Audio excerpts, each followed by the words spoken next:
The Jets announced they're holding their starters out of the final preseason game of 2024. There are, however, a number of players on this roster to watch in the game against the Giants this weekend, and we'll tell you who they are today on Locked On Jets.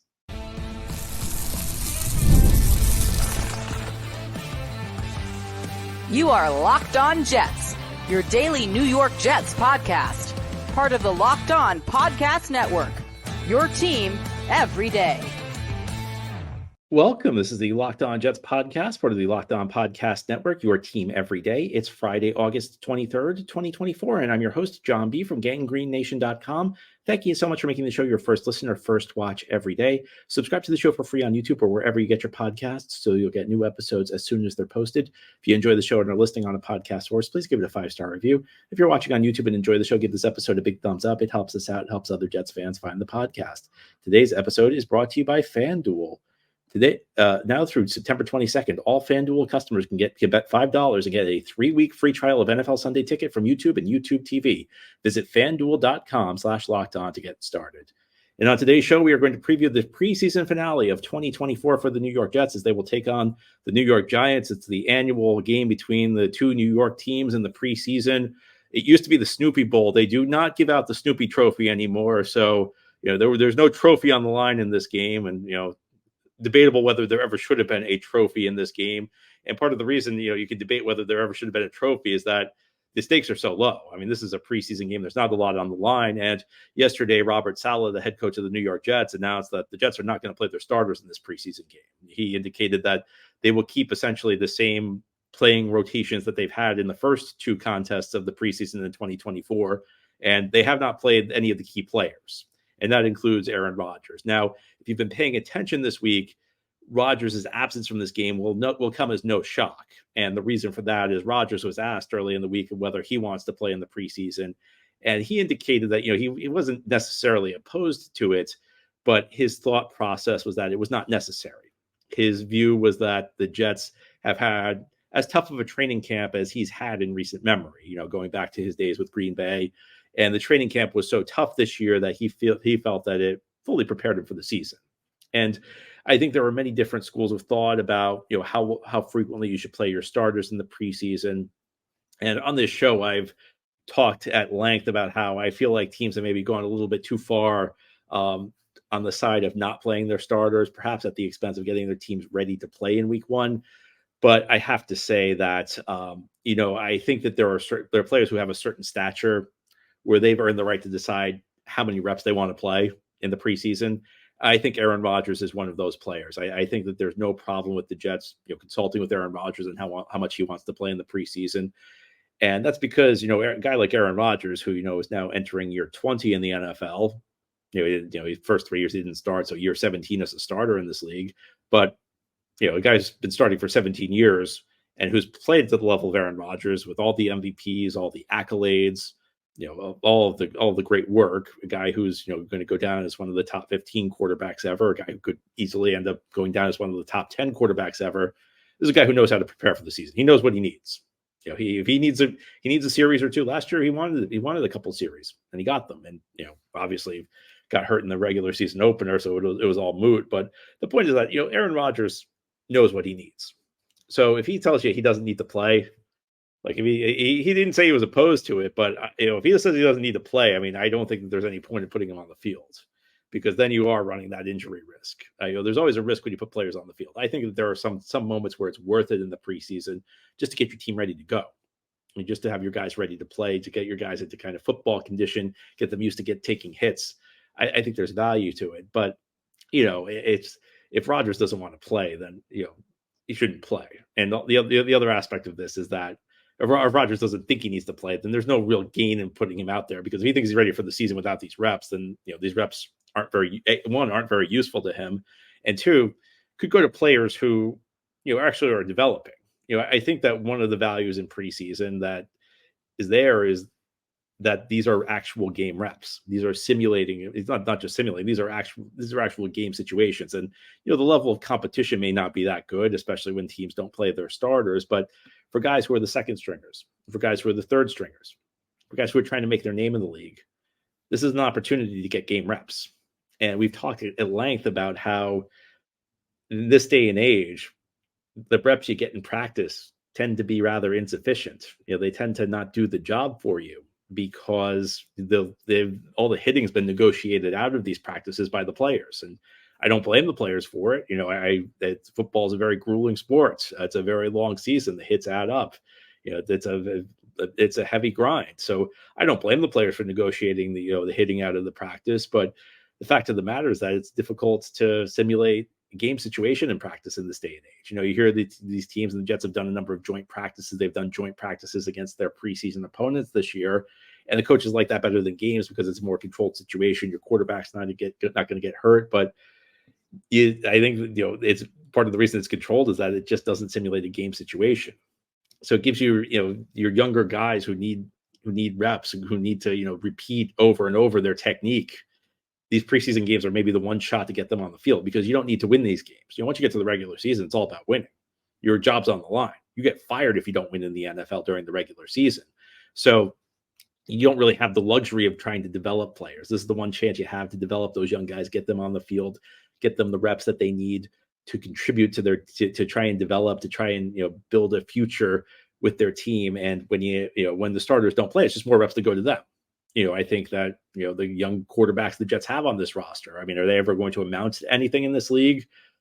Probably not. But if they want to have a chance, then these reps are probably better off going to them than they are Rodgers. The other aspect of this is that the less reps your starters take out, the more you can evaluate guys who are at the back of the roster. You can evaluate, who gets that 52nd, 53rd roster spot that's up for grabs, who gets that last roster spot. And you can also evaluate, which of the undrafted free agents that we signed are worth a practice squad spots. These just give you more opportunities to evaluate these players. So look, I'm not going to lie to you. Preseason football can be very unexciting. The game last weekend in Carolina, that was not a fun game to watch. And when you talk about, trying to develop a quarterback, sometimes you go through these games where the quarterbacks, as I said on the show on Monday, sometimes you get into these situations where you get into a game and these quarterbacks don't know how to make reads. And the first guy's not open, it becomes a brutal game to watch. But I think that there's an opportunity in these preseason games that, won't come along again for the rest of the year, because once this game's over, it's cut down day.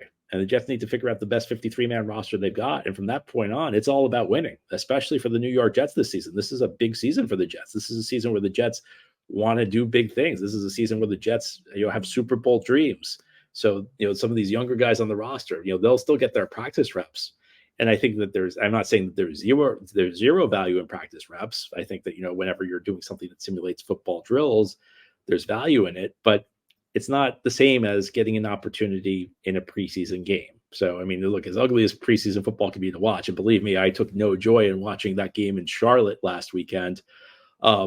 There's something to be gained for some of the younger guys, for some of the back of the roster type guys. And look, if Aaron Rodgers had said, you know what, I need a half of football, we need this dress rehearsal, then I could see, then that's the priority. That's more important than trying to develop young players. But when Aaron Rodgers, is ambivalent about it, and you don't put him on the field, because that's when you suffer injuries. If you're going to put Rodgers on the field and risk an injury, then you want to get something out of it. You want to feel like the team's preparing for the season. If Rodgers says we're all prepared, then give the young guys a shot.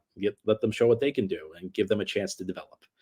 And ahead here on the Locked On Jets podcast, we're going to talk about a couple of guys who are on the young side and guys who actually could play a role for the team this year, and guys whose role could increase depending on the Hassan Reddick situation. And the guys we've talked about on the show, who the defensive ends the Jets need to step up, who probably will play in this game. That's ahead here on this Friday edition of Locked On Jets. This show is sponsored by BetterHelp. What are your self-care non-negotiables? Maybe you never skip leg day or therapy day. When your schedule is packed with kids' activities, big work projects, and more, it's easy to let your priorities slip. Even when we know what makes us happy, it's hard to make time for it. But when you feel like you have no time for yourself, non-negotiables like therapy are more important than ever. Therapy has so many benefits. It's helpful for learning positive coping skills and how to set boundaries. It empowers you to be the best version of yourself. It's not just for those who've experienced major trauma. If you're thinking of starting therapy, give BetterHelp a try. It's entirely online, designed to be convenient, flexible, and suited to your schedule. Just fill out a brief questionnaire to get matched with a licensed therapist and switch therapists at any time for no additional charge. Never skip therapy day with BetterHelp. Visit BetterHelp.com/lockedon today to get 10% off your first month. That's BetterHelp, HELP.com/lockedon. Thank you so much for making Locked On Jets your first listener, first watch every day. And a big shout out to you, everydayers. This is a daily podcast covering the New York Jets with new episodes each day through the week, Monday through Friday. Today, we are previewing Jets Giants preseason action week 3, the third and final game of the preseason.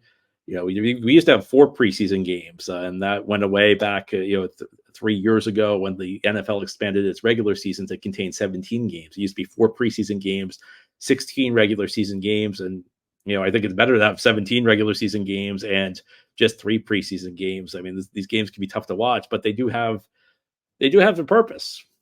And the Jets are now looking ahead, and it's still not clear what's going to happen with Hassan Reddick. And Robert Saleh yesterday was asked about the Reddick situation. He asked if he had thoughts on it, and he said, "I haven't thought about it." So, Saleh always thinking of every contingency, always on top of things. Every contingency, hasn't thought about whether his star defensive end is going to be with the team. And I'm sorry, I don't mean to be sarcastic, but there's a lot of things that frustrate me with Saleh, and the comments like that don't help things. But there is an opportunity here. We've been talking about it a lot. And while the Jets have indicated they're not going to play most of their starters, Saleh did say that they're going to keep the same rotation they had week 1, week 2 of the preseason. 2 of the guys who need to step up now both figure to get some playing time. Will McDonald and Michael Clemens, they may not play that far into the game. First couple preseason games, they played about the first quarter. But McDonald in particular is showing you some encouraging things, especially with that spin move. We've been talking about, the development of McDonald. When the Jets drafted him, he was a very raw prospect out of Iowa State. In fact, much of the time at Iowa State, he was not really playing a role comparable to what he was doing in the NFL, because he was kind of playing defensive end on a 3-man line. In the NFL with the Jets, he's playing defensive end on a 4-man line. And while nominally, it's the same position, you can say defensive end. Defensive end on the 3-man line is more about, controlling the point of attack. It's more because you only have 3 guys against 5 offensive linemen. So your job is, it's to make plays, but it's also to tie guys up, tie up blockers. It's not just about penetrating, because with only three defensive linemen, typically you get an extra gap you have to cover. Whereas in a 4-man defensive line, it's 4 on 5. So, you have more ability to try and get up the field because you have 3 other guys to occupy the offensive line. And McDonald did not really have a vast array of pass rushing moves when he entered the league.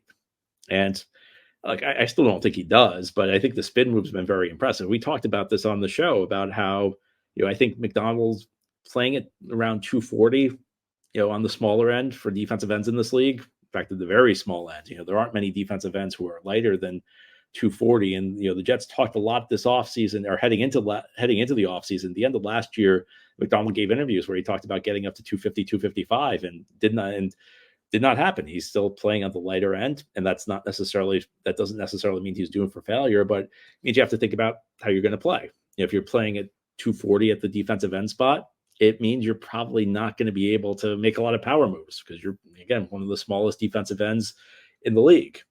So you'll need to figure out how to do it. And I think there are more I still hate using this word. I said I hate using this phrase the other day, and I still kind of hate using it, more quote unquote finesse moves, where you're not trying to run through the guy, you're trying to get around him.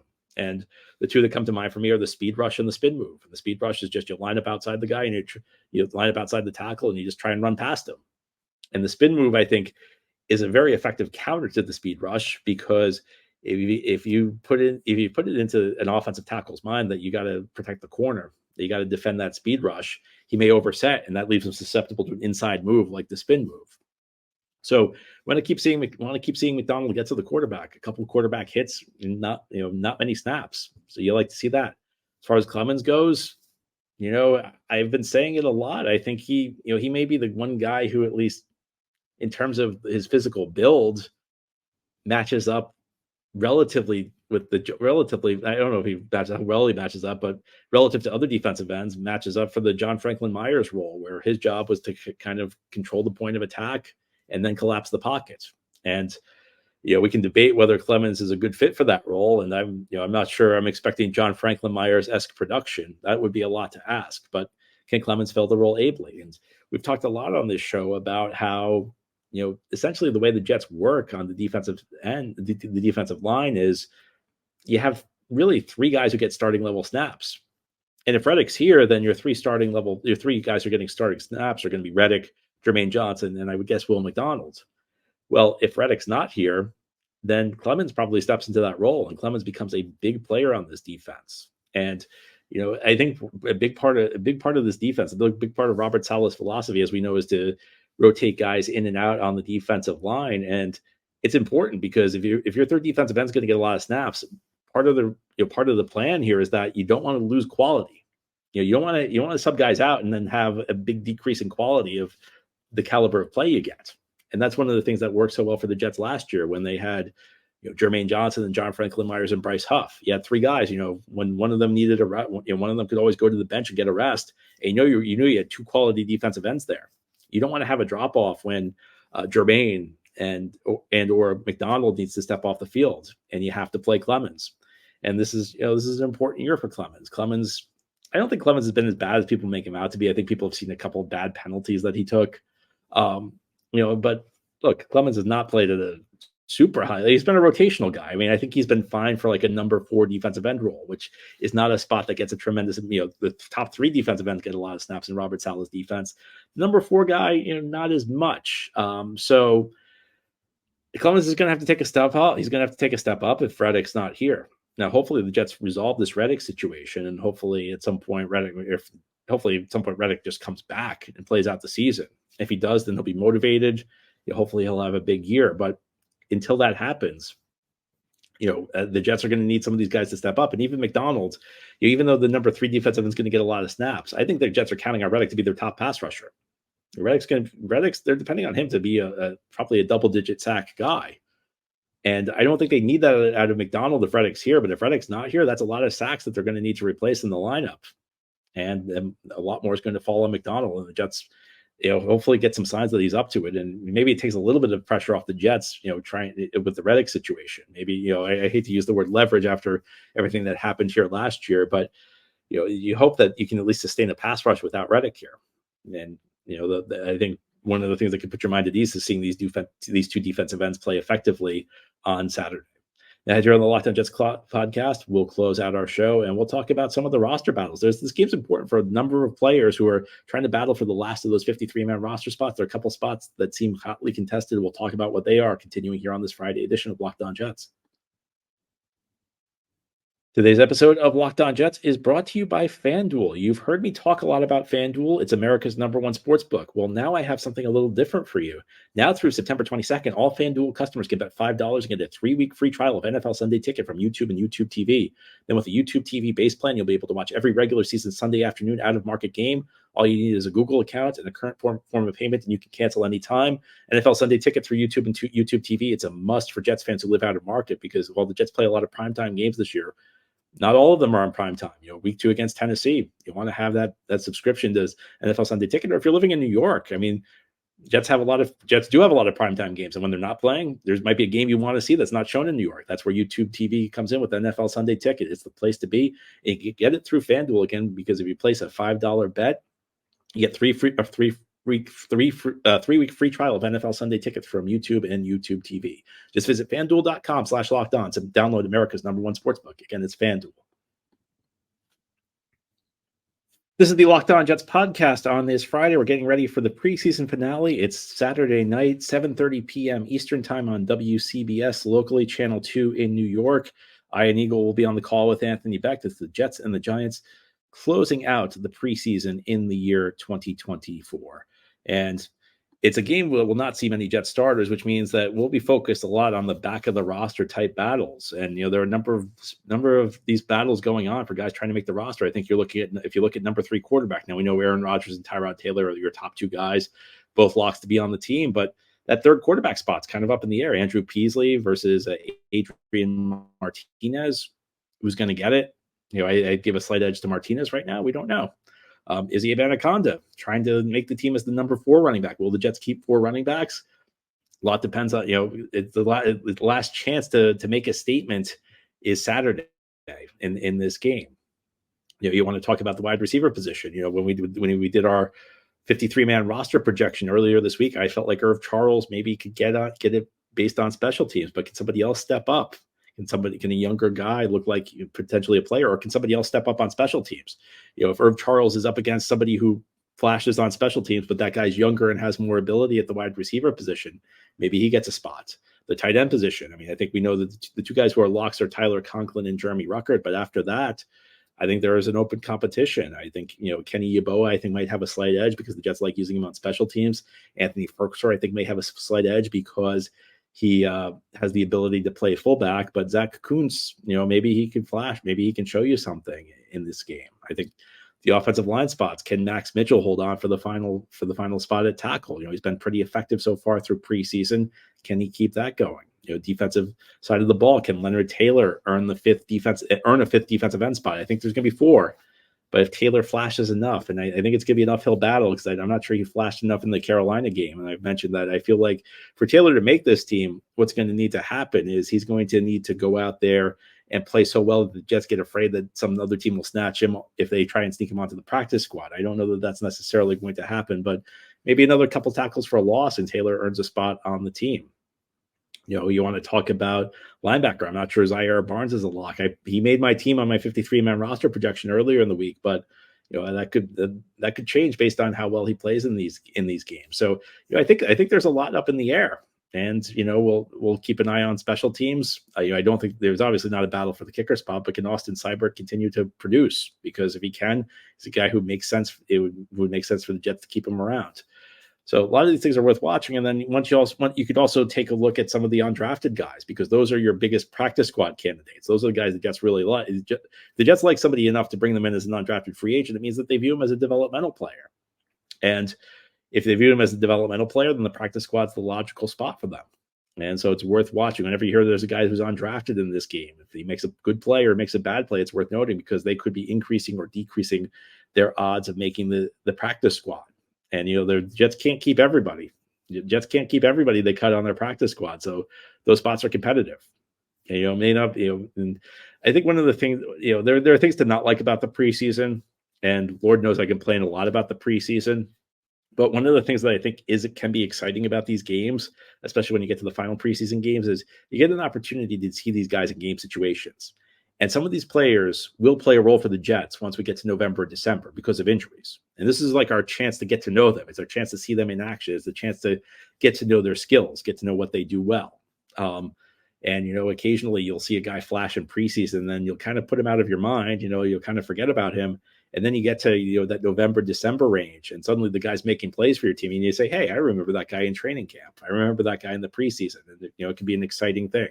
Of course, the games can also be very unexciting. Let's just hope we get better quarterback play than we got last weekend against Carolina, because that was rather tough to watch. We'll see what we get. But that's all for today's episode. This has been the Locked On Jets podcast, part of the Locked On Podcast Network. Your team every day is our motto. As always, if you enjoyed the show, hit the subscribe button where you're watching or listening so that you'll never miss an episode. If you enjoy the show and are listening on a podcast source, please give it a 5-star review. And if you're watching on YouTube and enjoy the show, give this episode a big thumbs up. Helps us out, helps other Jets fans find the podcast. Enjoy your weekend. Enjoy the game. We'll be back on Monday to talk more Jets.